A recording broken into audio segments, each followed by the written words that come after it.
Le FNRS existe depuis 90 ans. Et pour la recherche fondamentale en Fédération Wallonie-Bruxelles, pour toutes nos universités, il est important de maintenir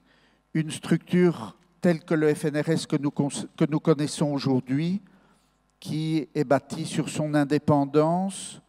sur son exigence et sur ce qui est devenu son label, la liberté de chercher. Un des enjeux, je pense, du FNRS, c'est cette espèce de difficulté toujours d'articuler la recherche fondamentale sous sa ligne la plus pure et une recherche qui, tout en restant libre, se rapproche plus de la recherche appliquée, de la recherche qui est la translation vers le monde réel et le monde industriel et technologique de l'innovation qui découle en aval de cette recherche fondamentale.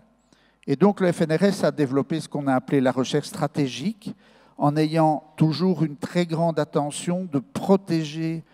les budgets de recherche fondamentale, mais en reconnaissant qu'aujourd'hui, la fracture que l'on décrivait peut-être à une certaine époque entre la recherche fondamentale et la recherche appliquée, qui auraient été deux mondes complètement distincts, ne correspond plus à la réalité d'aujourd'hui. Mais l'un dans l'autre, nous sommes, vous êtes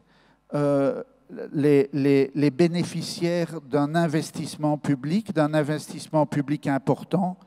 et c'est une chance extraordinaire. Je pense que nous, les structures de recherche, vous surtout, les chercheuses et les chercheurs, vous contribuez